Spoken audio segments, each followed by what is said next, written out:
నమస్తే welcome to health time ఈ రోజు హెల్త్ టైమ్ లో మనం మాట్లాడుకోబోయే టాపిక్ వచ్చేసి మౌత్ క్యాన్సర్ అసలు ఈ మౌత్ క్యాన్సర్ అంటే ఏంటి రావడానికి గల కారణాలు ఏంటి దీని లక్షణాలు ఏ విధంగా ఉన్నాయి అండ్ అలాగే దీనికి ఎటువంటి చికిత్సా విధానాలు ఉన్నాయి ట్రీట్మెంట్ ఏ విధంగా ఉంది వంటి విషయాలు మనతో మాట్లాడడానికి ఈ రోజు మనతో పాటు ఉన్నారు డాక్టర్ జేవి నాగార్జునారెడ్డి గారు వీరు వచ్చేసేసి consultant head and neck surgical oncology so వారిని అడిగి మరిన్ని విషయాలు మనం తెలుసుకుందాం నమస్కారం డాక్టర్ గారు నమస్తే అండి సో ఫస్ట్ మనం చూసుకున్నట్లయితే గనక తల మరియు నెక్ క్యాన్సర్ అంటే ఏంటి first so head and neck cancers or తల ఆర్ మెడ గురించి క్యాన్సర్స్ అంటే any cancers involving head and neck అంటే నోటి క్యాన్సర్స్ కానివ్వండి గొంతు క్యాన్సర్స్ కానివ్వండి థైరాయిడ్ క్యాన్సర్స్ కానివ్వండి తల మీద మెడ మీద చర్మం రిలేటెడ్ క్యాన్సర్స్ కానివ్వండి లేదా తల మరియు మెడలో వచ్చే ఎలాంటి గడ్డలు కొన్నిసార్లు లింఫోమాస్ కావచ్చు కంటికి సంబంధించి క్యాన్సర్స్ సలైవరీ గ్లాండ్ క్యాన్సర్స్ అంటే పెరోటిడ్ క్యాన్సర్స్ ఇవన్నీ all these come under head and neck cancers అండి ఓకే అంటే మొత్తంగా చూసుకున్నట్లయితే ఈ మౌత్కి సంబంధించి ఎన్ని టైప్స్ ఆఫ్ క్యాన్సర్స్ ఉన్నాయంటారు ఎన్ని రకాలు సో హెడ్ అండ్ నెక్ క్యాన్సర్స్లో మౌత్ క్యాన్సర్స్ కూడా ఒక పార్ట్ అండి okay so mouth cancer is the most common cancer amongst head and neck cancer okay and ఓవరాల్గా తీసుకుంటే head and neck cancer is the most common cancer in males in India అంటే ఇండియాలో మనం ఒక suppose రఫ్గా 1 million population cancer ఉందనుకున్నామండి దానిలో 3/4 have head and neck cancers okay దాంట్లో అన్నిటికన్నా majorities oral cavity cancers okay అంటే ఎక్కువ అంటే నార్మల్గా మనకి చాలా రకాల క్యాన్సర్స్ ఉంటాయి కానీ బట్ ఎక్కువ కంపేర్ చేసుకుంటే ఎక్కువ మౌత్ క్యాన్సర్స్ ఉన్నవాళ్ళు లేకపోతే వచ్చిన వాళ్ళ సంఖ్య అనేది మిగిలిన వాటితో కంపేర్ చేసుకుంటే మిగిలిన క్యాన్సర్స్తో కంపేర్ చేసుకుంటే ఎక్కువ అంటున్నారు సో దట్టు అది కూడా జెంట్స్లో మగవారిలో ఎక్కువగా ఈ క్యాన్సర్ రావడానికి పాసిబిలిటీ ఉంది but at the same time మనం చూసుకున్నట్లయితే చాలామంది ఆడవారిలో కూడా ఈ క్యాన్సర్ అనేది మనం చూస్తూ ఉన్నాం వారికి రావడానికి గల కారణాలు ఏంటంటారు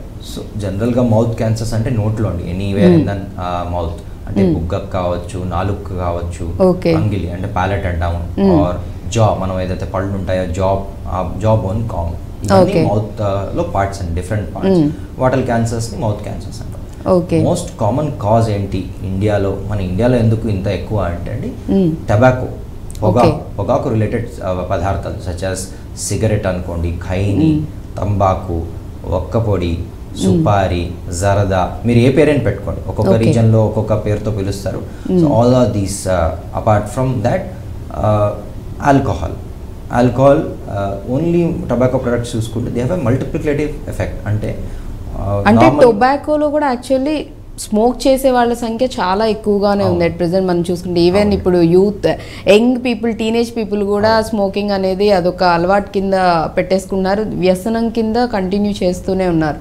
ఎస్పెషల్లీ మనం టొబాకో మీరు చెప్తున్నారు కాబట్టి టొబాకో వీటన్నిటి వల్ల అని టొబాకోలో కూడా అంటే దేని వల్ల దానిలో కూడా స్పెషల్లీ పర్టికులర్గా దీని వల్ల ఎక్కువగా రావడానికి పాసిబిలిటీస్ ఉన్నాయని మనం అనుకోవచ్చా అన్ని ఫార్మ్స్ ఆఫ్ టొబాకో అండి చెప్పినట్టు డిఫరెంట్ ఫార్మ్స్ ఆఫ్ టొబాకో అంటే సిగరెట్స్ అన్నారు సిగార్స్ అనుకోవచ్చు బీడి చుట్ట ఇవన్నీ కూడా కారణాలే అపార్ట్ ఫ్రమ్ దట్ ఇండియన్ సబ్ కాంటినెంట్లో ఏంటంటే it's a poor men's disease లాగా అంటారు because they use gutka khaini తంబాకు ఇవనేవి రొటీన్గా apart from northern part of India even southern part of India it has become common availability అంటే మనకి గుట్కా కానీ అన్ని ప్రతి టీ షాప్లో కూడా మనకి సిగరెట్ బీడీ గుట్కా దొరుకుతుంది సో నోటి క్యాన్సర్ స్పెసిఫిక్గా గుట్కా ఈ నవలే అండి స్మోక్లెస్ టొబాకో అంటాం అంటే నవలగల అంటే ఖైని కానీ తంబాకు కానీ జర్దా కానీ గుట్కా కానీ వీటి వల్ల ఎక్కువ స్మోకింగ్ వల్ల రాదా అంటే కాదు స్మోకింగ్ వల్ల కూడా వస్తుంది స్మోకింగ్ వల్ల వేరే క్యాన్సర్స్ అంటే గొంతుకు సంబంధించిన క్యాన్సర్స్ ఛాన్సెస్ ఇంకా ఎక్కువగా ఉంటుంది కంపేర్ టు నోటి క్యాన్సర్ కన్నా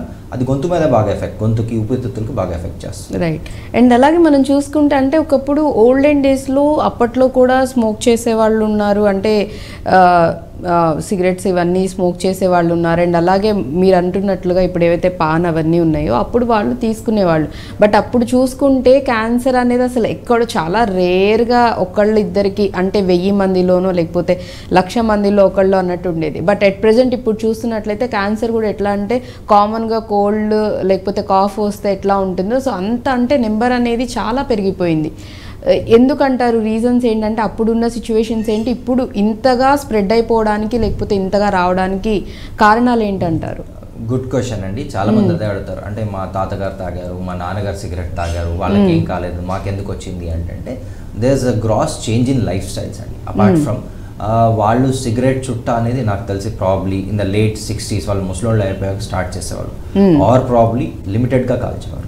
there immunity state, the standard of food and the immunity state, వాళ్ళు అప్పుడు తిన్న ఆహార పదార్థాలు కానివ్వండి, వాళ్ళ ఇమ్యూనిటీ కానివ్వండి మనకని చాలా బెటర్, దానిలో ఏ డౌట్ లేదండి.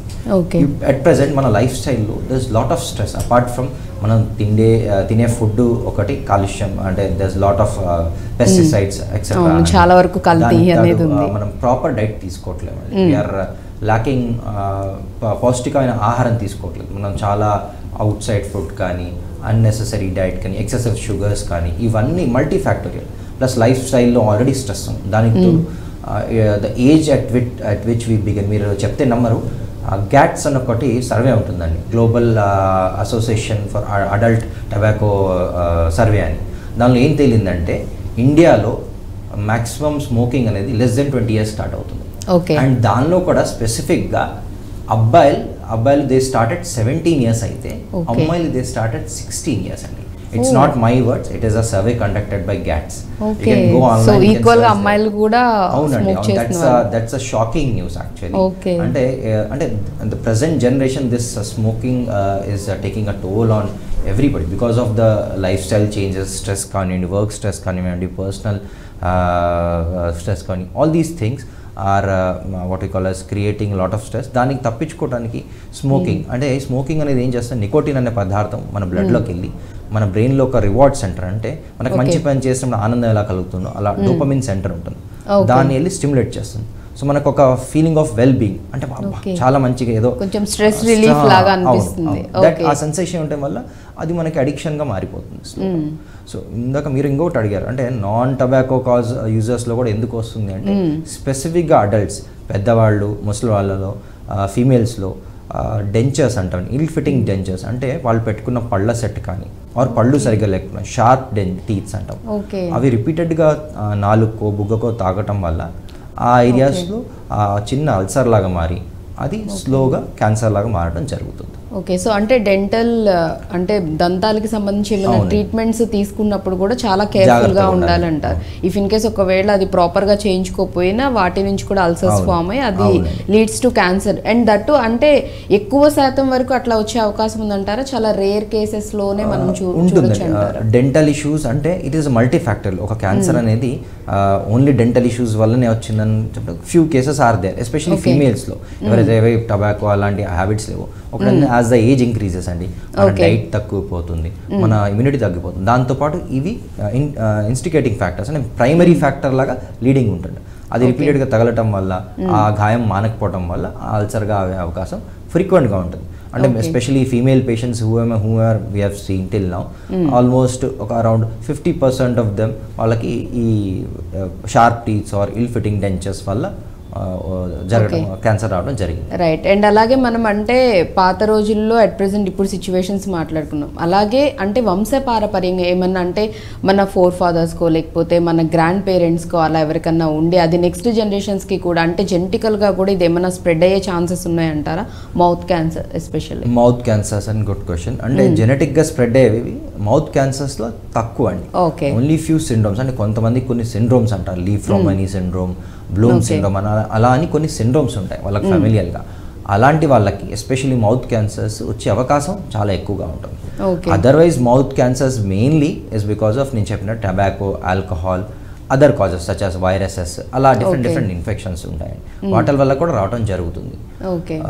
జెనెటిక్గా చాలా తక్కువ హెడ్ అండ్ నెక్లో, ఎస్పెషల్లీ హెడ్ అండ్ నెక్లో, అది మౌత్లో ఇంకా తక్కువ అండి. రైట్. అండ్ అలాగే కొంతమందిలో అంటే ఇటువంటి డౌట్స్ కూడా వస్తూ ఉంటాయి, చాలా మందికి కొంచెం రెగ్యులర్గా మౌత్ అల్సర్స్ అనేవి వస్తూ ఉంటాయి, అంటే నోటి పూత. చాలా మంది కూడా ఏంటంటే రెగ్యులర్గా వస్తుంది కాబట్టి మేబీ ఏమన్నా క్యాన్సర్ రిలేటెడ్, అంటే క్యాన్సర్ వచ్చే మౌత్ రిలేటెడ్ క్యాన్సర్ ఏమన్నా వచ్చే ఛాన్సెస్ ఏమన్నా ఉన్నాయేమో, ఎక్కువగా వస్తుందని చెప్పి చాలా మంది భయపడే వాళ్ళు, అంటే ఈ డౌట్స్తో ఉండేవాళ్ళు కూడా ఉంటారు. అంటే ఒకవేళ ఇట్లా ఎక్కువగా మౌత్ అల్సర్స్ వచ్చే వాళ్ళకి కూడా ఏమన్నా ఛాన్సెస్ ఉన్నాయంటారా, లేకపోతే దానికి రావడానికి రీజన్స్ వేరే ఉన్నాయంటారా కారణాలు? మౌత్ అల్సర్స్ ఏమైందంటే generally it is related to stress అండి. బాగా స్ట్రెస్, బాగా యాంగ్జియస్ పర్సనాలిటీస్, మనం సరిగ్గా న్యూట్రిషన్ తీసుకోవడం వల్ల ఈ మౌత్ అల్సర్స్ రిపీటెడ్గా స్ట్రెస్ఫుల్ ఈవెంట్, ఎస్పెషల్లీ ఎగ్జామ్ అప్పుడు కానివ్వండి, లేకపోతే ఏదైనా మనకి ఒక ఫోర్స్ అంటే మనకి క్లోజర్ ఆఫ్ వర్క్ ఉంది, ఈ లోపల సబ్మిషన్ ఉంది, ఆ టైంలో ఎస్పెషల్లీ చాలా స్టూడెంట్స్లో కూడా చూడొచ్చు అండి. It's almost called as normal phenomena. కానీ రికరెంట్గా రిపీటెడ్గా వస్తున్నాయి అనుకోండి, ఖచ్చితంగా మనం జాగ్రత్త వహించాలి, డాక్టర్ దగ్గరికి వెళ్ళాలి. ఎందుకు రిపీటెడ్గా వస్తున్నాయి అంటే ఐదర్ ఆ డైట్ ఈజ్ నాట్ ప్రాపర్, మనం హైజీన్, ఓరల్ హైజీన్ అంటే నోట్లో నార్మల్గా కొన్ని ఆర్గానిజమ్స్ ఉండాలండి, వాటి వల్ల మనకి కొంత మేలు జరుగుతుంది. ఆ ఆర్గానిజం జనరల్గా మారినప్పుడు it's called as oral microbiome. ఇది ఒక కొత్త కాన్సెప్ట్. ఓరల్ మైక్రోబియం అంటే మన నార్మల్ ఉండే పాపులేషన్ మారినప్పుడు దానివల్ల repeated ulcers, teeth issues, gum issues ఇవన్నీ రావడం, డెంటల్ ఇష్యూస్ ఇవన్నీ రావడం జరుగుతుంది. సో ఈ రిపీటెడ్ అల్సర్స్ వచ్చినప్పుడు we should first consult a doctor.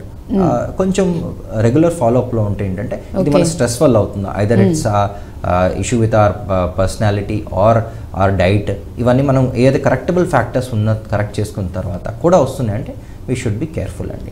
So repeated mouth ulcers ఫ్రీక్వెంట్గా వస్తున్నాయి, ప్రతి నెలకు ఒకసారి వస్తున్నాయి అంటే 100% you should visit a doctor to get a checkup done. ఎందుకు ఇలా వస్తున్నాయి ఏంటి అనేది తేల్చుకోవడం బెటర్ ఆప్షన్. సో అంటే రావడానికి పాసిబిలిటీస్ అయితే ఉన్నాయి, కానీ బట్ ఇనీషియల్ అయితే ఫస్ట్ అసలు రీజన్ ఏంటి అంటే దేని వల్ల వస్తుంది అనేది మౌత్ అల్సర్స్ చూసుకోవాలని అంటున్నారు. దెన్ ఎగ్జామిన్ చేసి మనం ప్రాపర్గా దానికి సంబంధించిన టెస్ట్లు అవన్నీ చేసిన తర్వాత మనం అప్పుడు డిసైడ్ చేసుకోవడానికి ఉంటుందని చెప్తున్నారు. అంటే కొంత స్ట్రెస్ఫుల్ జాబ్, డైట్ సరిగ్గా తీసుకుపోవడం వల్ల, 2 days మనం సరిగ్గా టైంకి తినకపోవడం, పౌష్టికమైన ఆహారం, main is diet rich in fruits, vegetable, antioxidants అని vitamin A, B, A, C, E అనుకోవచ్చు. ఈ మెయిన్ అంటే ఏమంటే వీటిని మనం ఎస్పెషల్లీ మన ఫ్రూట్స్ కానీ నట్స్ కానీ ఇవన్నీ తిన్నప్పుడు మన బాడీలో అయినా చిన్న చిన్న మైక్రో డ్యామేజెస్ వీటిని రిపేర్ చేస్తుంది. అంటే మన దానిలో యాంటీ ఆక్సిడెంట్స్ అంటే మన ఫ్రీ రాడికల్స్ ప్రొడ్యూస్ అవుతాయి, వాటిని స్కావెంజ్ అంటే వాటిని క్లీన్ చేయడానికి ఈ న్యాచురల్ రిసోర్సెస్ పనికి వస్తాయి అనమాట, త్వరగా వీటిని చేస్తుంది. రైట్. అండ్ అలాగే చూసుకున్నట్లయితే ఓరోఫారింజియల్ క్యాన్సర్ అంటే ఏంటి? ఓరోఫారింజియల్ క్యాన్సర్ అంటే అండి ఇది గొంతు వెనకాల భాగం, అంటే నోటి వెనకాల భాగం. ఓరల్ క్యావిటీ వేరే, ఓరోఫారింగ్స్ అంటే మన గొంతు అంటాం కదా, మనకి గొంతు పట్టేసిందండి, నోరు తరంగా మనకి ఏదైతే వెనకాల భాగం కనిపిస్తుందో ఆ టాన్సిల్స్ కానివ్వండి, ఆ వెనకాల అదంతా ఓరోఫారింజియల్ రీజన్ అంటాం, నోటి వెనక భాగాన్ని ఓరోఫారింజియల్. ఓరోఫారింజియల్ క్యాన్సర్స్ అండి, the trend of oropharyngeal cancers ఈ మధ్య ఎక్కువగా వస్తున్నాయి, పెరుగుతున్నాయి. ఎస్పెషల్లీ ఇది more common in western civilization or western popular, European and American కాంటినెంట్స్లో ఎక్కువగా ఉన్నాయి. ఇప్పుడు ఇదే ఇండియాలో కూడా ఫ్యూచర్లో అంటే prediction by 2040 the rate of oropharyngeal cancers అనేవి ఇంక్రీజ్ కాబోతుంది. ఎందుకు అండి ఈ క్యాన్సర్స్ వస్తాయంటే మెయిన్లీ ఈ ప్రజెంట్ సినారియోలో బీడీ స్మోకర్స్, చుట్టా, ఈ స్మోకింగ్ చేసేవాళ్ళు కొంచెం కామన్ ఎక్కువ. Apart from them there is a entity called as HPV oropharyngeal cancers అని. HPV రిలేటెడ్ ఓరోఫారింజియల్ క్యాన్సర్స్ అంటే HPV అనేది ఒక వైరస్ అండి. ఓకే. ఈ వైరస్ ఏం చేస్తుందంటే ఆ టాన్సిల్స్, ఆ గొంతులో వెళ్ళి ఆ చర్మంలో దాక్కుని ఆ వైరస్ మార్పు చేర్పులు చేస్తుంది. ఓకే. సో అంటే వైరస్ వల్ల కూడా యాక్చువల్లీ క్యాన్సర్స్ వచ్చే ఛాన్సెస్ ఉన్నాయంటారు. అంటే బేసిక్గా మామూలుగా మనకి మామూలుగా ఇట్లా అల్సర్ లాగా చిన్న చిన్న లోపల అయిపోయి దాని ద్వారా అది కనుక మనం నెగ్లెక్ట్ చేస్తే అలా క్యాన్సర్ స్ప్రెడ్ అవుతుందని మనం చాలా టైప్స్ ఆఫ్ క్యాన్సర్స్లో మనం ఈ విధంగా చెప్పుకోవడం జరిగింది. సో అంటే మౌత్ రిలేటెడ్ వాటికి ఇట్లా ఒక వైరస్ వల్ల కూడా మనకి క్యాన్సర్స్, మౌత్ కన్నా ఓరోఫారింజియల్ అని చెప్పొచ్చు, గొంతు ఓరల్ క్యాన్సర్స్ మనకి డిఫరెంట్గా. ఓరోఫారింజియల్లో HPV రిలేటెడ్. HPV రిలేటెడ్ ఎందుకు అంటే HPV వైరస్ అండి. HPV హ్యూమన్ పాపిలోమా వైరస్ అండి. HPV is abbreviation of human papilloma virus. దానిలో కూడా డిఫరెంట్ స్ట్రెయిన్స్ అండి, 16, 18, 36 రకరకాల స్ట్రెయిన్స్ ఉంటాయి. సో జనరల్గా HPV ఇంతకుముందు అంటే HPV is mostly causing cervical cancers, అంటే గర్భసంచి రిలేటెడ్ క్యాన్సర్స్ని కాజ్ చేస్తుంది. ఇది ఎలా మనకి ఓరోఫారింజియల్ క్యాన్సర్గా కూడా కాజ్ చేస్తుంది అంటే బికాస్ ఆఫ్ వెస్టర్న్ సొసైటీలో మల్టిపుల్ పార్ట్నర్స్ అండి, మల్టిపుల్ పార్ట్నర్స్ అండ్ వల్ల ఇది స్ప్రెడ్ అవుతుంది. So this because of westernization or liberalization or we can called as modernization, it is increasing. మన సొసైటీలో కూడా ఈ విధమైన క్యాన్సర్స్ ఎక్కువ, especially more common in young person. General cancers అనేవి 50s and 60s అలా వస్తాయి.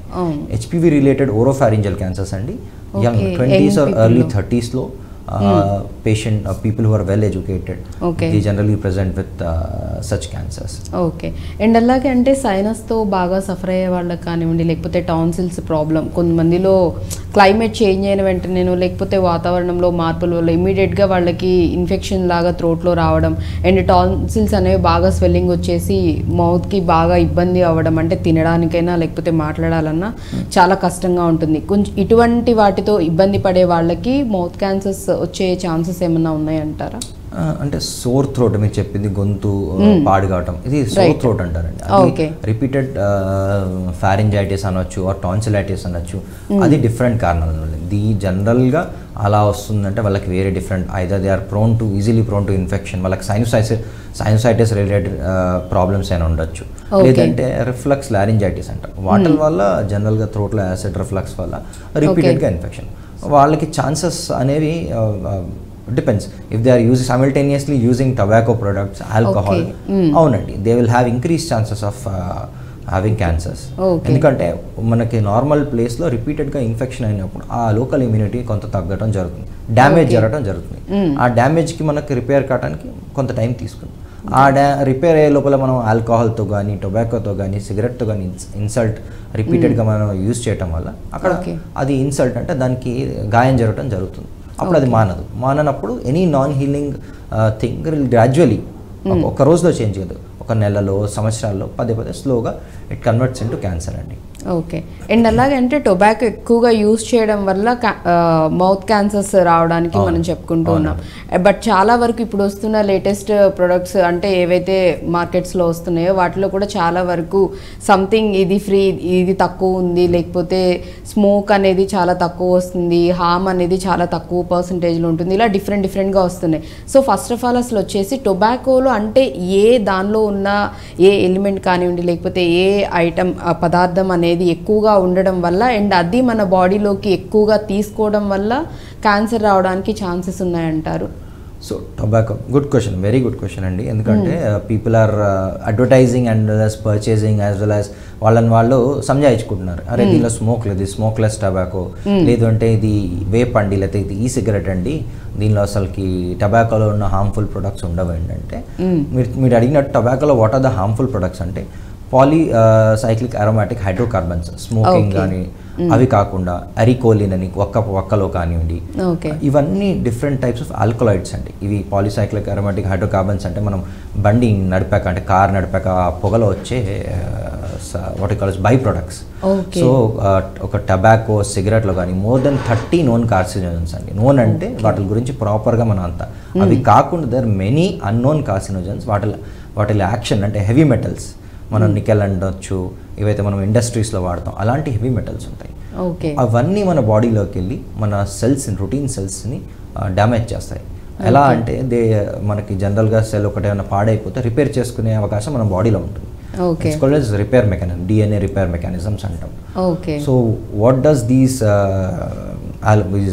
కార్సినోజన్స్ డూ అంటే, ఈ కార్సినోజన్స్ అనే క్యాన్సర్ కాజింగ్ ప్రొడక్ట్స్ ఏం చేస్తాయంటే ఆ DNA రిపేర్ మెకానిజంని ఆపేస్తాయి, లేకపోతే ఆ డిఎన్ఏని డ్యామేజ్ చేస్తాయి మల్టిపుల్ పాయింట్స్లో, అంటే రిపేర్ చేసుకోకుండా అలాంటి స్టేట్కి తీసుకొచ్చేస్తాయి. సో అది ఒక ప్రోడక్ట్ అయితే బాగానే ఉండు, అది one cigarette has such more than 30 you can say hundreds of such unknown products which అంటే ఒక్క యాంగిల్లో కాదు, డిఎన్ఏ బ్రేక్ చేస్తాయి, ప్లస్ రిపేర్ కాకుండా ఆపుతాయి, ప్లస్ మన ఇమ్యూనిటీని కూడా తగ్గిస్తాయి, అంటే T సెల్స్ అంటే మన ఇమ్యూనిటీ సెల్స్ని రాకుండా ఆపుతాయి. ఇవన్నీ రకాలు నానా విధాలుగా ఒక్కటే సెల్ మీద అన్ని విధాలుగా పనిచేస్తాయి. And it increases the susceptibility, అంటే మన కణం అనేది క్యాన్సర్కి త్వరగా క్యాన్సర్ రావడానికి ఎక్కువ పాసిబిలిటీస్ ఉంటాయి. అండ్ అలాగే చాలా మందిలో ఇంకొక అపోహ కూడా ఏంటంటే క్యాన్సర్ అనేది ఒకరి నుంచి ఒకరికి అంటే సంక్రమించవచ్చు. ఇప్పుడు ఎదుటి వాళ్ళకి ఒకళ్ళకి ఉంది అంటే ఆపోజిట్ ఎవరైనా ఉన్నా లేకపోతే పక్కన ఎవరైనా కూర్చున్న వాళ్ళకి కూడా స్ప్రెడ్ అయ్యే ఛాన్సెస్ ఉన్నాయా అనేది కొంతమంది డౌట్ ఉంటుంది. అట్ ది సేమ్ టైం ఇంకొంతమందిలో బయాప్సీ చేస్తే క్యాన్సర్ వస్తుందా అనే డౌట్, అంటే వస్తుందని కొంతమంది అనుకుంటున్నారు, కొంతమందికి ఏమో అదొక క్వశ్చన్ మార్క్, వస్తుందా అనే క్వశ్చన్ మార్క్ కూడా ఉంది. సో ఇటువంటి అపోహలకి మీరేం చెప్తారు? ఇది మీరు చెప్పింది ఒక పాయింట్ అండి. Okay. మనకి ఎదుటి వాళ్ళకి వస్తుందా, ఫ్యామిలీ మెంబర్స్కి వస్తుందా?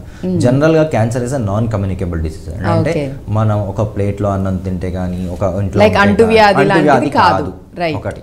ఇంకొకటి ఏంటంటే బయాప్సీ చేస్తే చాలా మంది వస్తారు మా దగ్గరికి పేషెంట్స్, నాకు ఇలా అనిపిస్తుందండి, ఇది క్యాన్సర్ లాంటి లక్షణాలు కనిపిస్తున్నాయి. సో మనం ఎలా ఇప్పుడు how do we confirm it అంటే we have to do a biopsy.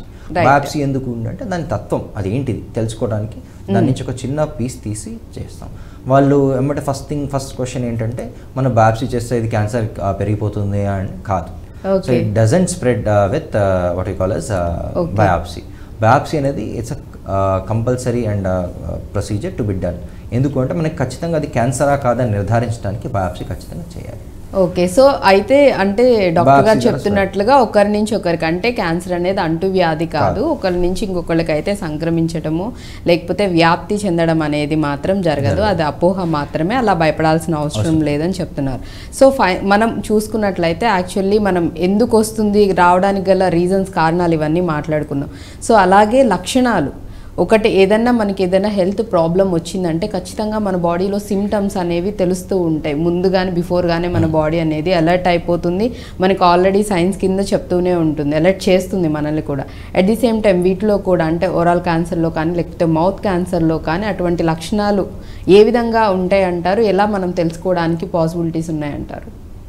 So లక్షణాల పరంగా అండి, ఎస్పెషల్లీ మౌత్ క్యాన్సర్ వరకు నేను రెస్ట్రిక్ట్ చేస్తాను. మౌత్ క్యాన్సర్ సిమ్టమ్స్ ఏంటంటే ఎస్పెషలీ పీపుల్ దేసే మనం ఏమైనా కారంగా ఘాటుగా తిన్నప్పుడు నాకు మంటలు వేస్తుందని తినలేకపోతున్నాను, స్పైసీగా ఏమైనా తింటే నాకు నాలుగు మీద మంటలు వేస్తుంది, బుగ్గ మీద మంటలు వేస్తుంది, స్పైసీగా వేడిగా తిన్నప్పుడు. Intolerance to spicy and hot foods is an indication ఏదో ప్రాబ్లం ఉందనండి. ఓకే, అంటే వేడిగా తినలేరు, స్పైసీగా తిన్నప్పుడు, స్పైసీగా కూడా తిన్నప్పుడు ఏంటంటే వాళ్ళకి మంటలు వేయడం జరుగుతుంది నాలుగు మీద, బుగ్గ మీద కానీ. ఓకే, అది కాకుండా ఫిజికల్ గా చిన్న చిన్న వైట్ ప్యాచెస్ లాగా అంట, దీని ల్యూకోప్లాకిక్ ప్యాచెస్ అంట. బాడీ మీద ప్యాచెస్ లేదండి, నాలుగు మీద, మనం నాలుగు మీద, బుగ్గ మీద. ఎవరైతే ఎస్పెషలీ హూ నో దట్ మనం టొబాకో కన్జ్యూమ్ చేస్తున్నాం వాళ్ళకి, ఆర్ లేదంటే ఎల్డర్లీ పీపుల్కి చిన్న చిన్న వైట్ ప్యాచెస్ లాగా నాలుగు మీద కానీ, లిప్స్ మీద కానివ్వండి, బుగ్గ మీద కానివ్వండి, ఒక చిన్న నాన్ అల్సర్ లాగా, చిన్న అల్సర్ విచ్ ఇస్ నాట్ అంటే ఒక 10 రోజుల కన్నా అవుతుంది కానీ ఇంకా తగ్గట్లేదు అంటే ఇవి ఖచ్చితంగా దిస్ ఆర్ సిమ్టమాటిక్. అయితే మెడలో కానీ గొంతులో కానీ చిన్న చిన్న కంతుల్లాగా, ఒక బాల్స్ లాగా, మన నోట్స్ అంటాం కదండి, కంతులు వచ్చాయని, అలాంటి కంతులు కానీ, జా స్వెల్లింగ్ కానీ, ఆర్ టీత్ అంటే ఒక టీత్ తీసేసారు లేకపోతే టీత్ ఆటోమేటిక్ అదే ఊడిపోయింది, అక్కడ పెయిన్ వస్తుంది, 10 రోజులైనా మనం యాంటీబయాటిక్ వాడినా అది తగ్గట్లేదు, సో మెడిసిన్స్ యూజ్ చేసినా గానీ పెయిన్ అనేది కంట్రోల్ అవ్వట్లేదు అంటే. Okay, these are all symptoms of different నాలుగు మీద ప్యాచెస్, నాన్ హీలింగ్ అల్సర్స్, ఏవైనా హీల్ కాని అల్సర్స్, ప్లస్ జా పెయిన్, ఆటోమేటిక్గా టూత్ అదే ఊడిపోవటము, ఎక్కడైనా పెయిన్ ఉండటము, మెడలో కంతులు, ఇవన్నీ symptoms and signs of oral cancers అండి. ఓకే, సో ఈ లక్షణాలన్నీ కనుక ఉన్నట్లయితే ఖచ్చితంగా మనకి సిమ్టమ్స్ కింద మనం ఖచ్చితంగా కన్సిడర్ చేయాలి అండ్ ఇమీడియట్గా దానికి అంటే దాని రిలేటెడ్ డాక్టర్ దగ్గరికి మనం ఖచ్చితంగా వెళ్ళి అప్రోచ్ అయినట్లయితే మన సిచ్యువేషన్ అసలు ఏంటి, పరిస్థితి ఏ విధంగా ఉందని చెప్తారు. సో లక్షణాలు మనం మాట్లాడుకున్నాం and at the same time ఏదైనా సిమ్టమ్స్తో ఇప్పుడు పేషెంట్ వచ్చినప్పుడు నిర్ధారణ అనేది ఖచ్చితంగా కొన్ని టెస్ట్లు అయితే చేస్తూ ఉంటాం. సో ఎస్పెషల్లీ దీనికి వచ్చేసేసి అంటే మౌత్ క్యాన్సర్స్కి వచ్చేసేసి ఒక పేషెంట్ నాకు ఈ లక్షణాలు కనిపిస్తున్నాయండి, కన్ఫర్మేషన్ కావాలి అన్నప్పుడు ఎటువంటి టెస్ట్లు చేస్తారు? సో జనరల్గా పేషెంట్ ఫస్ట్ మీరు చెప్పినట్టు సిమ్టమ్స్తో అయితే అల్సరో లేకపోతే ఏదైనా పెయిన్తోనో వచ్చినప్పుడు ఈ జనరల్లీ డూ క్లినికల్ ఎగ్జామినేషన్, అంటే పేషెంట్ని ఫస్ట్ క్లినికల్గా చూస్తామండి. సీ తను నోట్లో ఉన్న అన్ని భాగాలు ఎలా ఉంది, touch and feel that we check the neck and ఒక ప్రొవిజనల్ కంక్లూజన్ రీచ్ అవుతున్నాం ఇది ఇలా ఉందని. తర్వాత వాళ్ళకి 100% అంటే మాకు see day in day out కాబట్టి ఇది ఇలా అనిపిస్తుందండి, ఒక 90% ఇది మాకు దీని లక్షణాలు మంచిగా లేవు, క్యాన్సర్ లాగా ఉండొచ్చు అని చెప్తాం. అది ఎలా నిర్ధారణ అంటే వీ టేక్ అ బయాప్సీ అండి, ఇందాక చెప్పినట్టు చిన్న పీస్, ఒక ఎడ్జ్ నుంచి ఒక చిన్న ముక్క పరీక్ష, అదే లోకల్ అంటే ఒక 5-10 minutesలో అయిపోయే ప్రొసీజర్ అండి. అయితే అక్కడ చిన్న మత్తు ఇచ్చేసి అక్కడికక్కడ తీసేస్తాం, ఇట్స్ హార్డ్లీ పేషెంట్ ఎమ్మటే ఇంటికి వెళ్ళిపోవచ్చు అని తినేసేయచ్చు. ఆ తర్వాత we also order for a scan అండి. స్కాన్ అనేది జనరల్గా CT scan, head and neck CT scan, ఒక చెస్ట్ స్కాన్. కొంత అడ్వాన్స్ స్టేజెస్లో ఉన్న వాళ్ళకి ఏంటంటే we also use PET scan అండి. ఓకే, హోల్ బాడీ స్కాన్ అంటారు జనరల్గా, ఆర్ పెట్ స్కాన్ వాడతాం. అది అడ్వాన్స్ స్టేజ్లో ఉన్నాడు. సో అంటే ఫర్దర్ ఇప్పుడు మీరు ఏవైతే స్కాన్స్ చెప్పారో పెట్ స్కాన్ ఇవన్నీ కూడా డిపెండ్స్, అంటే వాళ్ళ కండిషన్ని బట్టి ఫస్ట్ ఏదైతే ముందు బయాప్సీ ఇవన్నీ చేసి టెస్టులు చేసిన తర్వాత ఇంకా ఫర్దర్ కన్ఫర్మేషన్స్ కోసం మనం స్కాన్స్ అనేవి ప్రిఫర్ చేస్తాం. స్కాన్స్ అనేవి ఖచ్చితం అండి. ఇట్ ఇస్ టు నో, అంటే మనం చూడగలిగే పాయింట్ బయట ఉంటుంది, చూడలేని లోపల బాడీ ఇన్సైడ్ బాడీ లోపల అది స్కాన్ చేయడానికి, దాని డెప్త్, దాని లొకేషన్ అవన్నీ స్కాన్ చేయడానికి scan compulsory. To plan surgery కూడా మనం ఇలా సర్జరీ చేయాలి, ఇంత భాగం ఇలా పోతుంది, ఇలా ప్లాస్టిక్ సర్జరీ, ఇవన్నీ ప్లాన్ చేసుకోవడానికి CT scan is a compulsory. Biopsy, CT scan అనేవి basic requirements and apart from routine blood test for checking as well as confirming as well as treatment plan కోసం. ఓకే, నిర్ధారణ కోసం ఇవి చేయాల్సి ఉంటుంది. But అలాగే మీరు ఇందాక పెట్ స్కాన్ గురించి కూడా చెప్పారు కాబట్టి చాలా మంది కూడా తెలియక ఏం చేస్తూ ఉంటారంటే ఒకసారి అంటే హెల్దీ పీపుల్ చాలా వరకు చేస్తుందంతా కూడా హెల్దీ పీపుల్లో కన్ఫర్మేషన్ కోసం, అంటే వాళ్ళకి ఎటువంటి సిమ్టమ్స్ కనిపించవు, ఎటువంటి లక్షణాలు ఏమి ఉండవు, చాలా హెల్దీగా ఉంటారు. బట్ కానీ ఒక డౌట్తో ఏంటంటే చెక్ చేయించుకుంటే అయిపోతుంది కదా, నార్మల్ జనరల్ టెస్ట్ లాగా ఈ పెట్ స్కాన్ కూడా ప్రిఫర్ చేసేసి వెళ్ళి చేయించుకోవడం లాంటివి కొంతమంది చేస్తూ ఉన్నారు. అంటే అసలు పెట్ స్కాన్ అలా చేయించుకోవచ్చు అంటారా? మంచిదేనా నార్మల్ పీపుల్? ఎందుకంటే చాలా మంది తెలియక చేయించుకునే వాళ్ళు కూడా ఉంటారు, కరెక్టే అంటారా? అవునండి, దిస్ వెరీ రిలేటబుల్ క్వశ్చన్స్. అంటే ఈవెన్ మా రిలేటివ్స్ కానీ, మా friends and colleague, close family వాళ్ళు కూడా అంటారు, ఒకసారి మనం హోల్ బాడీ స్కాన్ చేసుకుంటే సరిపోతుంది కదా, మనకి ఏమైనా ఉన్నాయో లేవో తెలిసిపోతాయంటే. So PET scan is an exclusive, అంటే అది ఓన్లీ క్యాన్సర్ పేషెంట్ ఆర్ కొన్ని వ్యాధులు ఉంటాయి వాటికి మాత్రమే చేస్తాం. వాళ్ళలో ఏంటంటే ఎర్లీగా ఏమైనా ఉంటే ఆర్ బాడీలో స్ప్రెడ్ ఎలా ఉంది, బాడీలో ఏమైనా స్ప్రెడ్ అయిందా తెలుసుకోవడానికి పెట్ స్కాన్. జనరల్ నార్మల్ పేషెంట్కి వేరే వ్యాధులు, సపోజ్ మీకు హార్ట్, బీపీ, షుగర్ ఏదో ఉందనుకోండి, హార్ట్ డిసీజ్, వాళ్ళల్లో పెట్ స్కాన్ చేస్తున్నంత మాత్రం ఆర్ ప్రతి 6 నెలలకు పెట్ స్కాన్ చేసుకున్నంత మాత్రం మీలో క్యాన్సర్ పికప్ కాదండి. ఇది పెద్ద అపోహ. అంటే I'm seeing now days everybody's, అంటే అందరూ డయాగ్నోస్టిక్స్కి వెళ్ళిపోయి మాకు హోల్ బాడీ స్కాన్ చేసేయండి, లేకపోతే పెట్ స్కాన్ చేసేయండి, తర్వాత రిపోర్ట్ తీసుకొచ్చి చూసి దీనిలో ఏదో కనిపిస్తుందండి, దీన్ని ఏం చేయమంటారు. సో ఇప్పుడు స్కాన్ బేస్డ్ ట్రీట్మెంట్ కూడా కొన్నిసార్లు అవుతుంది. సమ్ టైమ్స్ అంటే అలా చేయించుకొని వచ్చి కూడా మీ దగ్గరికి ఏ హెల్త్ ఇష్యూస్ లేకపోయినా వచ్చి అడిగే వాళ్ళు ఉంటారు. We are seeing such people. అంటే కొన్నిసార్లు మనకి ఇన్ఫెక్షన్స్ ఉండటం వల్ల కూడా కొన్నిసార్లు ఏంటంటే పెట్ స్కాన్ లో పిక్ అవుతుంది. Some infections also get picked up in infections కూడా దానిలో కనిపిస్తాయి. కొంతమందికి థైరాయిడైటిస్ అంటాం, లేదు అంటే ఒక టాన్సిల్ ఇన్ఫ్లేమ్ అయింది, వాచింది, ఆ టైంలో జలుబు దగ్గు చేసినప్పుడు చేయించుకుంటే టాన్సిల్స్ లో కూడా పెట్ స్కాన్ అప్టేక్ చూపిస్తుంది. అది మనకి ఫాల్స్ పాజిటివ్ అండి, అంటే అది దానిలో మనకి డిసీజ్ ఉన్నట్టు కాదు, కానీ ఇన్ఫెక్షన్ ని కూడా అక్కడ చూపించడం వల్ల చాలా మంది అక్కడ ఏమన్నా ఒకవేళ మౌత్ క్యాన్సర్ వచ్చిందేమో అని అనుకుంటారు. బట్ అది కాదు, ఇట్స్ అన్నెసెసరీ ఎకనామిక్ బర్డెన్ అని చెప్పాలంటే. So it's an unnecessary economic burden as well as అంటే it's a radiation. Any scan is a source of radiation. మనకి అవసరమైనప్పుడు చేసుకోవటం వల్ల దాని రిస్క్ అండ్ దాని బెనిఫిట్ వర్సెస్ రిస్క్ రేషియో చూసుకోవచ్చు. అన్నెసెసరీగా చేసుకున్నప్పుడు దానివల్ల కూడా సైడ్ ఎఫెక్ట్స్ ఉంటాయండి. రైట్. సో అంటే యాక్చువల్లీ డాక్టర్ గారు చెప్తున్న దాన్ని బట్టి చూస్తే నార్మల్ హెల్దీ పీపుల్ అయితే పెట్ స్కాన్ చేయించుకోవాల్సిన అవసరం లేదు. అంటే మీకు ఒకవేళ జనరల్ చెకప్స్, జనరల్ టెస్ట్లు ఇవన్నీ చేయించుకోవాలంటే దాని వరకు ఓకే, కానీ ఇలాంటి పెట్ స్కాన్స్ మాత్రం ఎందుకంటే రేడియేషన్స్తో కూడుకున్నది కాబట్టి అది ఖచ్చితంగా అంటే హెల్దీ పీపుల్ మీద ఆబ్వియస్లీ ఆ రేడియేషన్స్ పడ్డాయంటే ఎఫెక్ట్ అనేది ఉంటుంది. సో యాక్చువల్లీ డాక్టర్ గారు చెప్తున్న సజెషన్ ఏంటంటే, ప్రిఫర్ చేస్తుంది ఏంటంటే పెట్ స్కాన్ అయితే చేయించుకోవచ్చు. దట్టు అది కూడా కొన్ని health issues and cancer related వాటితో ఎవరైతే సఫర్ అవుతున్నారో, రైట్. సో డాక్టర్ కనుక కన్సిడర్ చేసి డాక్టర్ సజెస్ట్ చేసి చేయించుకోండి అంటే తప్ప మీ ఓన్గా మీరు డెసిషన్ తీసుకొని మాత్రం పెట్ స్కాన్స్ అవి చేయించుకోకండి అనే చెప్తున్నారు. సో దయచేసి ఎవరు మాత్రం అంటే హెల్దీ పీపుల్ ఎవరైతే ఉన్నారో వాళ్ళు మాత్రం జనరల్ చెకప్స్ లాగా పెట్ స్కాన్స్ అయితే చేయించుకోకండి. 6 నెలలకైనా లేకపోతే 1 ఇయర్కైనా కానీ అది కరెక్ట్ కాదు అండ్ హెల్త్కి కూడా మంచిది కాదని చెప్తున్నారు. రైట్. సో నిర్ధారణ చేసుకోవడానికి ఏమేమి స్కాన్స్ చేయించుకోవాలి ఎలా అని మనం మాట్లాడుకుంటూ ఉన్నాం. అండ్ అలాగే ట్రీట్మెంట్ విషయానికి వస్తే అంటే ఏ క్యాన్సర్ అయినా కానీ ఆబ్వియస్లీ కీమో, రేడియేషన్, సర్జరీ అనేది అంటే ప్రాసెస్ అయితే ఉంటుంది. సో మౌత్ క్యాన్సర్స్లో వచ్చేసి అంటే ఎట్లా డిపెండ్ వాళ్ళ హెల్త్ కండిషన్ బట్టి, లేదంటే వాళ్ళ ఏ స్టేజ్లో, దీనిలో మౌత్ క్యాన్సర్లో కూడా యాక్చువల్లీ మిమ్మల్ని అడగాల్సిన క్వశ్చన్, మౌత్ క్యాన్సర్లో కూడా స్టేజెస్ అనేవి ఉన్నాయంటారా? ఏ స్టేజెస్ హైలీ రిస్క్ అంటే చాలా కంప్లీట్గా ఎఫెక్ట్ అయిపోయింది అనే సిచ్యువేషన్స్ ఏ స్టేజ్లో ఉన్నప్పుడు తెలుస్తుంది? అవునండి, మౌత్ క్యాన్సర్లో కూడా స్టేజెస్ ఉంటాయండి.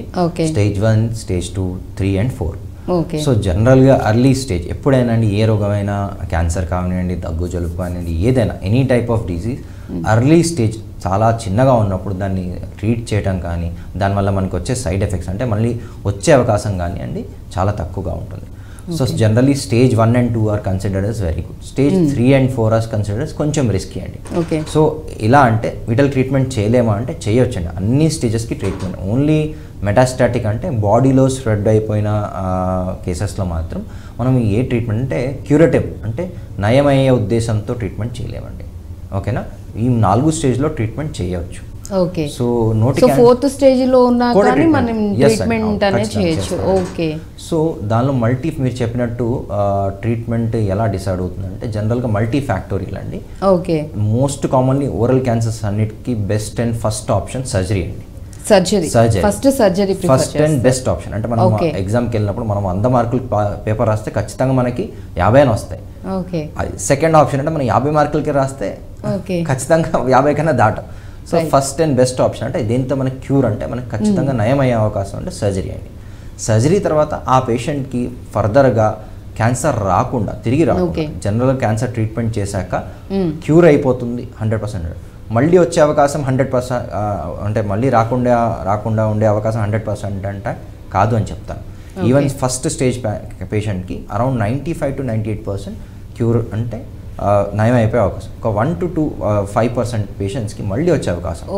వాళ్ళు ఎలా అంటే it depends on multi factors, వాళ్ళ ఇమ్యూనిటీ, వాళ్ళ హ్యాబిట్స్, మళ్ళీ కనుక వాళ్ళు తాగటం, స్మోకింగ్, టొబాకో స్టార్ట్ చేస్తే మళ్ళీ వచ్చే అవకాశం ఉంది. సో అది స్టేజ్ బట్టి తగ్గుతూ పోతుంటాయి. ఫోర్త్ స్టేజ్కి వచ్చేసరికి అప్రాక్సిమేట్గా less than 50%, around 30 to 40% or around 50%, depends on అంటే మనం 100 మందిని తీసుకొని ట్రీట్ చేస్తే అరౌండ్ 50 మంది నయం అయిపోతాం. ఒక 50% మందికి మళ్ళీ వచ్చే అవకాశం ఉంటుందండి. అది మళ్ళీ డిపెండ్స్ ఆన్ డిజీజ్ క్యారెక్టరిస్టిక్. అంటే మనం ఆపరేషన్ చేశాక ఆపరేషన్ ముందు ఒక స్టేజ్ అనుకుంటాం, స్కాన్ అని చూశాక, ఆపరేషన్ చేశాక అదైతే మన క్యాన్సర్ మన పరీక్షకు పంపిస్తాం, ఫైనల్ స్టేజింగ్ వస్తుంది. ఆ స్టేజ్ని బట్టి దానిలో కొన్ని features, good and bad features వస్తాయి. దాన్ని బట్టి మనం ఒక రఫ్ అంచనా వేయచ్చు, అంటే మీకు ఈ అవకాశం ఎక్కువగా ఉందండి, జాగ్రత్తగా ఉండాలని మనం వాళ్ళకి అది. ఎస్పెషల్లీ 3rd and 4th స్టేజెస్లో ఓరల్ క్యావిటీ క్యాన్సర్స్లో రేడియేషన్ పడుతుందండి. ఓకే, దానిలో కొంతమంది కీమో కూడా యాడ్ చేస్తారు. చాలామంది రేడియేషన్ అనగానే, కీమో అనగానే అయ్యో రేడియేషన్ అంటే కరెంట్ షాక్ పెడతారు, చాలా పెద్ద అపోహ అండి. Even people who are educated. ఇప్పుడు సారీ టు ఇంటరప్ట్ యూ, మీరు చెప్తున్న దాన్ని బట్టి బేసిక్గా చాలా మందిలో కూడా క్యాన్సర్ ఉంది అంటే ఫస్ట్ భయపడి డాక్టర్ వరకు వెళ్ళని వాళ్ళు చాలా మంది ఉన్నారు. అండ్ ఇంకొంతమందిలో మీరు చెప్తున్నట్లుగా వెళ్ళిన తర్వాత ట్రీట్మెంట్ అంటే కీమో ఇస్తారు, రేడియేషన్స్ ఇస్తారు. ఆ రేడియేషన్ అంతా ఇది మన బాడీ తట్టుకోలేదు, భరించలేము, లేకపోతే కొంతమందిలో చనిపోయే వాళ్ళు కూడా ఉన్నారు. ఇలా అపోహలతో అంటే చాలా మందితో మాట్లాడి వాళ్ళని వీళ్ళతో డిస్కషన్ చేసి లేకపోతే ఎదుటి వాళ్ళు చెప్పినవి విని డాక్టర్ వరకు రాకుండానే వాళ్ళే డిసైడ్ అయిపోతూ ఉంటారు. ఇది చాలా మీరు కామన్ ఏం చెప్పాలంటే రెగ్యులర్గా ప్రతి పేషెంట్ మాకు ఒక 3-4 నెలల నుంచి ఉందండి. నేను అంతే అంటాను, you are staying in a city, మీ ఇంటి పక్కన హాస్పిటల్ పెట్టుకుని ఎందుకు రాలేపారండి? ఫస్ట్ స్టేజ్లో వచ్చినప్పుడు దానికి ఇవ్వగలిగే క్యూర్, దానికి ఇవ్వగలిగే రిజల్ట్ మేము 3rd and 4th స్టేజ్లో మేము ఇవ్వలేమండి. అంటే ప్రతి పేషెంట్ మా దగ్గర క్యూర్ కావాలనే హోప్తో వస్తారు. మేము కూడా ట్రీట్ చేసినప్పుడు ఈ పేషెంట్ బాగుండాలి, ప్రతి పేషెంట్ బాగుండాలి, వాళ్ళకి మళ్ళీ రాకూడదు అనే ఉద్దేశంతోనే ట్రీట్ చేస్తాం. కానీ cancer is a step ahead of us. అంటే అది ఇంకా మనకి తెలియని క్వశ్చన్ మార్క్ లాంటిది. ఎందుకు ఎలా అనేది మనకు ట్రీట్మెంట్ వరకు తెలుసు, ఇలా వస్తే ఇలా ట్రీట్ చేయాలి, ఎందుకు వస్తుంది ఎలా, దాని మీద చాలా రీసెర్చ్ జరుగుతుందండి. సో అది మీరు చెప్పినట్టు ఐ వుడ్ రిక్వెస్ట్, అంటే పేషెంట్స్ని చూసే పబ్లిక్ అయిన రిక్వెస్ట్, మీకు చిన్నగా మీకు డౌట్ వస్తే చాలు ఖచ్చితంగా డాక్టర్ దగ్గరికి వెళ్ళండి. ఏమన్నా ఇబ్బందికరంగా ఉంది, ఒక 10-15 రోజుల్లో తగ్గట్లేదు, ఒక మౌట్లో అల్సర్ కానీ, ప్యాచ్ కానివ్వండి, ఒక గడ్డ కానివ్వండి, డాక్టర్ దగ్గరికి వెళ్ళండి, సంప్రదించండి, ఎందుకు వస్తుందని తెలుసుకోండి. ఒక 10-15 రోజులు తగ్గట్లేదు, కొంతమంది 1 month 2 months అని అలా ఉంటారు.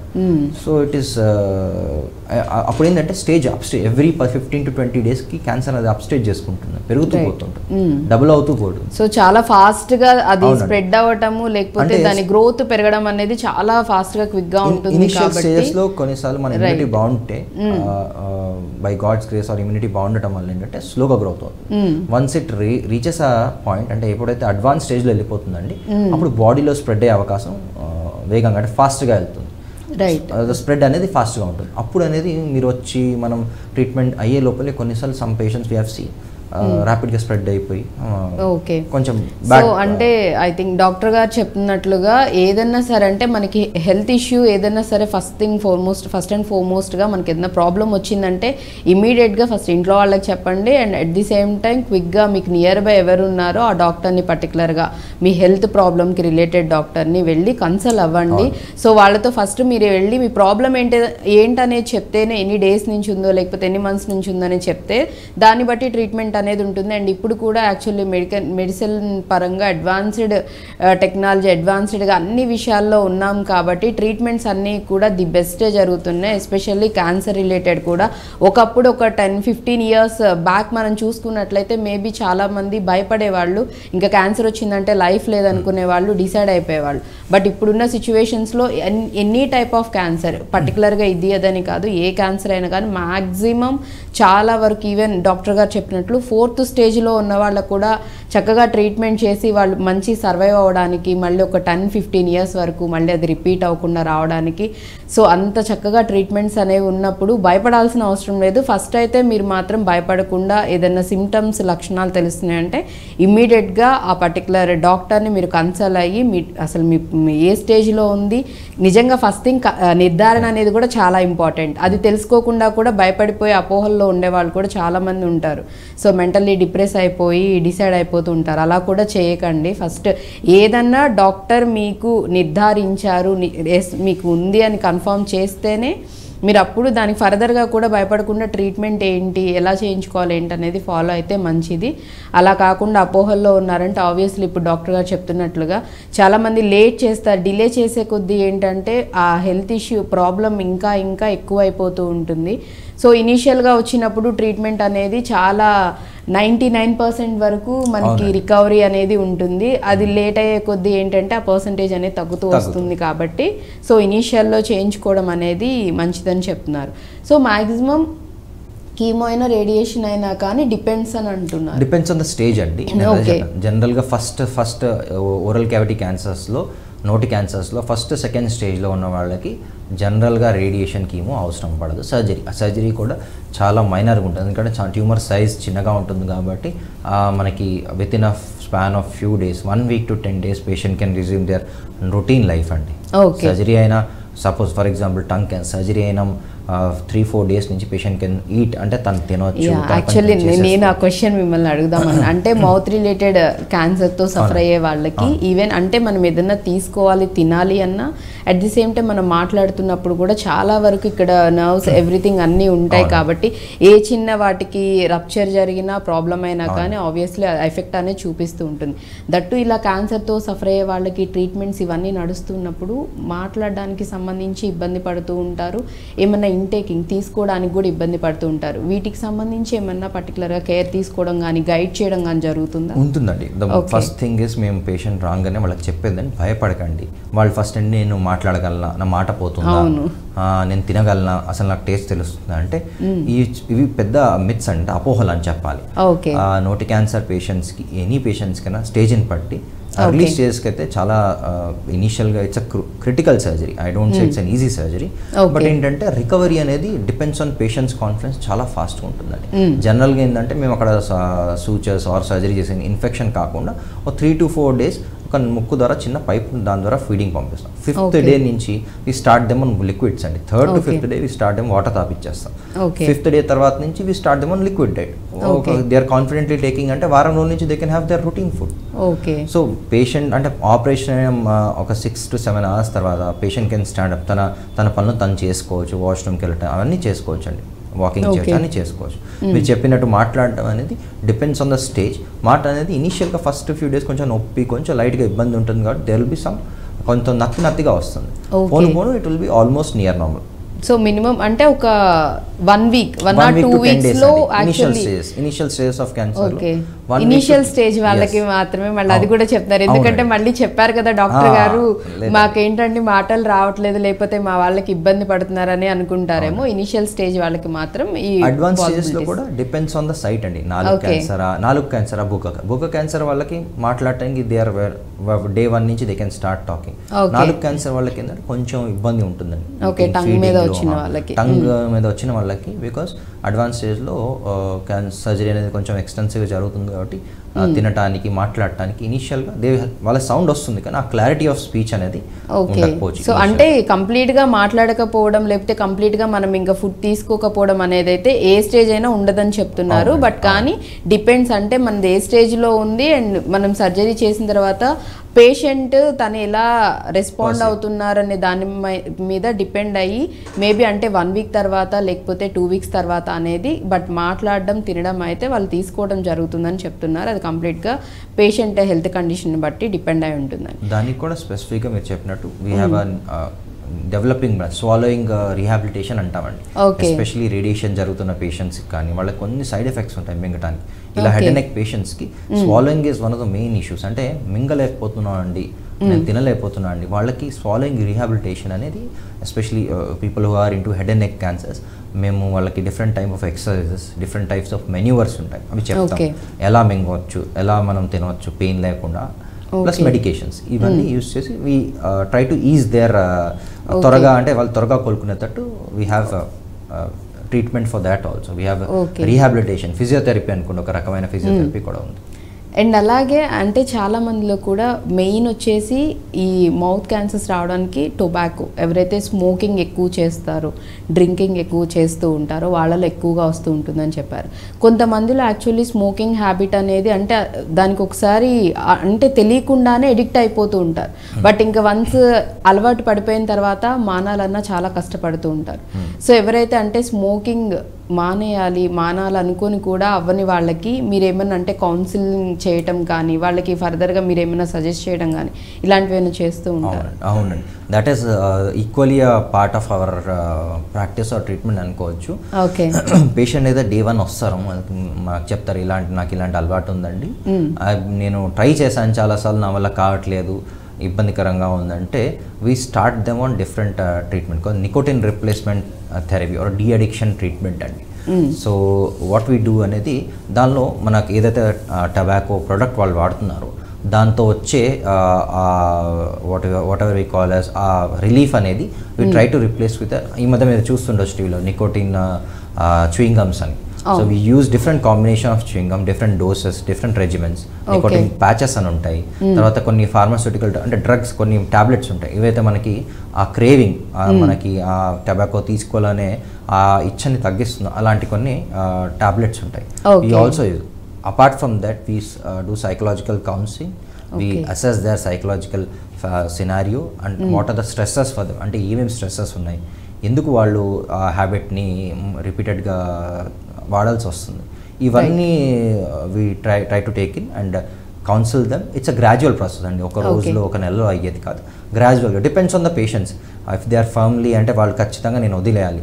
నాన్ క్యాన్సర్ పేషెంట్స్ అని మా దగ్గరకు వస్తారు కొంతమంది, సార్ నేను ఐఎమ్ స్మోకింగ్, నేను ఖచ్చితంగా ఇలా వదిలేయాలనుకుంటున్నాను అండి, so how do we do that? So we help them with all these nicotine replacement therapy, psychological counselling and drugs కూడా, ఏదైతే టాబ్లెట్స్ అవి ప్రిస్క్రైబ్ చేస్తాము. We sit with psychology team and we do all these stuff.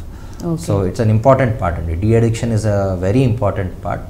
అంటే మనం ఎలా అయితే prevention is better than cure అంటాము, so obviously this is the most important thing. Especially అంటే నార్మల్ పబ్లిక్కి తెలియటానికి I just give you some fun facts or fun figures అనుకోండి.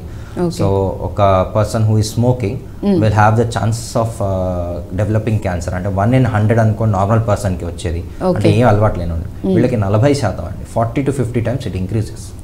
Smoking plus alcohol అయితే ఇంకా దానికి ఇంకా ఎక్కువ, అది ఓన్లీ ఆల్కహాల్ అనుకున్నా it is additive effect. So not only for a mouth, it causes oesophageal, kidney, urinary, అన్ని స్టమక్, అన్ని బాడీలో అన్ని ఆర్గన్స్ మీద దాని ఎఫెక్ట్ అనేది ఉంటుంది. సపోజ్ చాలా మంది అంటారు, సార్ నేను స్మోకింగ్ ఆపేస్తే నాకు క్యాన్సర్ తగ్గిపోతుందండి, ఆ రిస్క్ తగ్గిపోతుంది. అంటే మనం ఇవాళ స్మోకింగ్ ఆపేస్తే దాని ఎఫెక్ట్ నెక్స్ట్ 10 years వరకు ఉంటుందండి.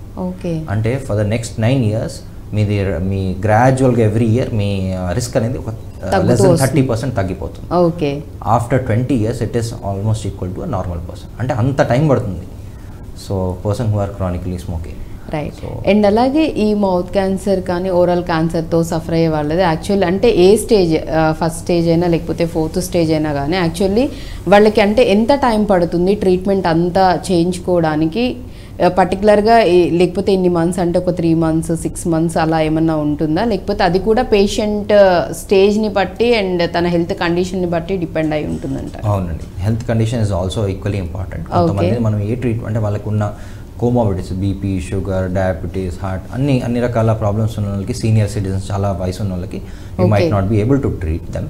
బట్ అర్లీ స్టేజ్, మీరు చెప్పినట్టు early stage cancer, stage 1 stage 2 అయితే అండి probably with in a span of a week, ఒక వారం లోపే, డిపెండ్స్, ఇంకా 2-3 రోజులకే కూడా ట్రీట్మెంట్ చేస్తాం. అంటే డిపెండ్స్ ఆన్ పేషెంట్స్, వాళ్ళు ఎక్కడ ఉంటారు, వాళ్ళ logistics. So 1 week as early as can be done. అంటే మనం వాళ్ళ బయాప్సీ చేసామంటే 2 to 3 daysలో we get a biopsy report అండి. 2 days ఇన్ ఫాస్ట్ కనెక్టివిటీ వల్ల మనకి బయాప్సీ రిపోర్ట్ త్వరగా వచ్చేస్తుంది. స్కాన్ అనేది ఎమ్మట 5 నిమిషాలు అయిపోతుందండి. So by the end of the evening we can రఫ్లీ ప్లాన్ ఇది. ఆ బయాప్సీ రిపోర్ట్ రాగానే we can go head with surgery అండి. అంటే ఎర్లీ స్టేజెస్లో. కొంచెం అడ్వాన్స్ స్టేజెస్లో ఏంటంటే మనకి కొన్నిసార్లు ప్లాస్టిక్ సర్జరీ, అంటే రీకన్స్ట్రక్షన్, అంటే మనం జా బోన్ కానీ టంగ్ తీసినప్పుడు కానీ దాన్ని రిప్లేస్ చేస్తామండి. అదే సర్జరీలో మనం ఏం చేస్తామంటే థై నుంచో లేకపోతే కాలు నుంచో కొన్ని బోన్స్ తీసి వీ ట్రై టు రీకన్స్ట్రక్ట్. ఎందుకు అంటే వాళ్ళకి ఫ్యూచర్లో తినడానికి కానీ మాట్లాడటానికి కానీ ఇబ్బంది లేకుండా ఉండటానికి. వీ ఆల్సో డూ సేమ్ సర్జరీలో క్యాన్సర్ తీయటం జరుగుతుంది, అదే సైమల్టేనియస్గా ప్లాస్టిక్ సర్జరీ కూడా జరుగుతుంది. సో ఇట్స్ ఎక్స్టెన్సివ్ సర్జరీ అనేది, long time taking procedure. But with in a span of 1 week 10 days we can start the treatment. మీరు చెప్పినట్టు వాళ్ళకి ఫస్ట్ 1 and 2 stage వాళ్ళకి రికవరీ అనేది ఫాస్ట్. 1 week 10 days తర్వాత వాళ్ళకి ఇంకా బయాప్సీ రిపోర్ట్లో 1st and 2nd stage ఉంది అంటే నెక్స్ట్ ట్రీట్మెంట్ అవసరం లేదు ఇంకా. So they are done with treatment. They can just follow every 2 to 3 months వాళ్ళు మాకు ఫాలో అప్లో వచ్చి జస్ట్ కనిపిస్తే చాలండి. 3rd and 4th స్టేజ్లో ఏమవుతుందంటే వాళ్ళకి రేడియేషన్ అనేది అవసరం పడుతుందండి. బికాస్ ఆఫ్ దేర్ స్టేజ్ వాళ్ళకి రేడియేషన్ అవసరం పడుతుంది. కొన్ని బ్యాడ్ ఫీచర్స్ ఉన్న వాళ్ళకి ఏంటంటే కీమోథెరపీ కూడా యాడ్ చేస్తాం. సో వాళ్ళకి ఏంటంటే ఆపరేషన్ అయిన జనరల్గా 4 to 6 weeks, అంటే ఆపరేషన్ January 1st అయింది అనుకోండి, February 1st అప్రాక్స్గా వాళ్ళకి రేడియేషన్ స్టార్ట్ అవ్వాలి. ఆ తర్వాత రేడియేషన్ రఫ్గా ఒక 6 weeks ఉంటుందండి. వీక్లీ 5 days అలా ఒక 6 weeks ఉంటుంది. So that is around 6 weeks అంటే 1.5 month 2 months అనుకోండి. సో మొత్తం ఒక 3 నెలల టైం పడుతుంది for them to undergo advance. So అది కూడా కొంచెం అంటే వాళ్ళు హెల్త్ కండిషన్ బట్టి క్విక్గా రికవరీ అవుతున్న వాళ్ళకి మేబీ చాలా క్విక్గా అంటే 3 months లోపు ట్రీట్మెంట్ అనేది అయిపోతుంది. హాస్పిటల్ స్టే అనేది ఫస్ట్ సర్జరీ అప్పుడు అండి. రేడియేషన్ జనరల్గా డే కేర్ బేసిస్ అండి. అంటే వాళ్ళు వచ్చేసి వాళ్ళకి ఒక పర్టికులర్ స్లాట్ ఇస్తారు, 5 or 10 minutes ఇస్తారు. ఆ టైంలో తీసేసుకుని వాళ్ళు వెళ్ళిపోవచ్చు. రైట్. అండ్ అలాగే ఏదన్నా లైఫ్ స్టైల్, యాక్చువల్లీ మీరు ఇనీషియల్లో రావడానికి రీజన్స్ చెప్పినప్పుడు హ్యాబిట్స్ కానివ్వండి, లైఫ్ స్టైల్ కానివ్వండి, తీసుకున్న ఫుడ్, వీటన్నిటి వల్ల ఇవన్నీ కూడా యాక్చువల్లీ ఎఫెక్ట్ చేస్తూ ఉంటాయి. సో ఇవి కూడా అంటే కారణాలు రావడానికి, యాక్చువల్లీ ఎక్కువగా రావడానికి కారణాలని చెప్తూ ఉన్నారు. సో మన లైఫ్ స్టైల్ మెయిన్గా వచ్చేసి ఏ విధంగా ఉండాలంటారు, ఎటువంటి ఆహారం తీసుకోవాలంటారు? సో డైట్ అనేది చాలా ఇంపార్టెంట్ ఇన్ టుడేస్ వరల్డ్. అంటే ఇవాళ ప్రపంచంలో everybody is having a stress లేని జాబ్, స్ట్రెస్ లేని పని లేదండి. So we are having an enormous stress. So దానికి తగ్గట్టు how do we cope up అంటే we have to acquire a good life style. First is good diet అండి. Good diet అంటే ఆరోగ్యమైన పౌష్టికమైన ఆహారం, less of sugars, normal diet rich in protein, anti oxidant, fresh fruits and vegetables. I suggest everyone అండి, fresh fruits and vegetables చేసేంత మేలు I cannot say, like even everybody in a today's day we order, మనం Zomato, Swiggy has made our life easy, but it doesn't contain fresh food. Stored items ఎప్పుడైతే మనం ఆపేస్తామో, such as stored foods, canned food, tinned items, ఇవన్నీ have preservatives that can lead to various cancers అండి. So best to eat is fresh food and fresh fruits and vegetable ఖచ్చితంగా డైట్లో include చేసుకోవాలి. Nuts ఇవన్నీ అండి. దాంతోపాటు smoking and especially smoking and alcohol. చాలామంది అడుగుతారు, సార్ ఆల్కహాల్ తాగొచ్చా, పర్లేదా, స్మోకింగ్ మానేస్తాను కానీ ఆల్కహాల్ తాగుతాను అంటే, స్టిల్ అండి ఏదైనా it's carcinogen. But yes within it's a practical world we cannot say zero. If you are stopping it, yes it's 100% best for you. But if it is within limits, it's, I think still you are at a chance of having a cancer. అంటే ఒకటి smoking మానేస్తాము, drink చేయొచ్చా, లేకపోతే drinking మానేస్తాము, ఇట్లాంటి పెట్టుకోవద్దని చెప్తున్నారు, concessions అడుగుతుంటారు. So I would suggest healthy lifestyle, doing a exercise daily, minimal walking or exercises, as అన్ని అందరు doctors చెప్పినట్టు that is good for health in toto. So అంటే ఎనీ టైప్ ఆఫ్ ఏ అనారోగ్యానికైనా లేకపోతే అనారోగ్యం రాకుండా ఉండడానికి అండ్ అలాగే హెల్దీ లైఫ్ స్టైల్, మనం ఆరోగ్యం బాగుండాలి అంటే మాత్రం ఖచ్చితంగా రోజు వ్యాయామం ఉండాలి, అంటే ఫిజికల్ యాక్టివిటీస్ ఉండాలి. At the same time healthy food అంటే ఇప్పుడు డాక్టర్ గారు చెప్పినట్లుగా ఆకుకూరలైనా కూరగాయలైనా లీఫీ వెజిటబుల్స్ అన్నీ కూడా చాలా ఫ్రెష్వి తీసుకోవాలని చెప్తున్నారు, ఫ్రూట్స్ అవన్నీ కూడా తీసుకోవాలని చెప్తున్నారు. బట్ చాలామంది ఇప్పుడు చూసినట్లయితే ఫ్రూట్స్ అన్నిటికన్నా కూడా బయట జంక్ ఫుడ్ అనేది చాలా చాలా ఇష్టంగా తింటున్నారు. కాబట్టి చాలా వరకు డాక్టర్స్ చెప్తుంది కూడా అదే, వాటి వల్లే కంప్లీట్గా వస్తుందని కాదు, మేబీ రావడానికి వాటిది కూడా కొంత కారణం అని చెప్తున్నారు. కాబట్టి మ్యాక్సిమం కొంచెం తక్కువ తినడం చేస్తే మంచిది. హెల్దీ ఫుడ్, ఫ్రూట్స్, వెజిటబుల్స్ అనేవి ఎక్కువగా మన డైలీ డైట్లో ఎక్కువగా ఉంచుకోవడం అనేది కూడా చాలా మంచిదని చెప్తూ ఉన్నారు. Right. And before that thank you so much doctor గారు, చాలా చక్కగా ఈచ్ అండ్ ఎవ్రీథింగ్ అంటే ఇనిషియల్ నుంచి అసలు రావడానికి కారణాల నుంచి ట్రీట్మెంట్ కూడా ఏ విధంగా ఉంటుంది, ఏ విధంగా చేస్తారని చెప్పారు. కాబట్టి థ్యాంక్ యూ సో మచ్ అండి. సో చూసారు కదా, ఇది వాల్తీ హెల్త్ టైం. మరో టాపిక్తో మళ్ళీ మీ ముందుంటాను. Keep watching I dream news.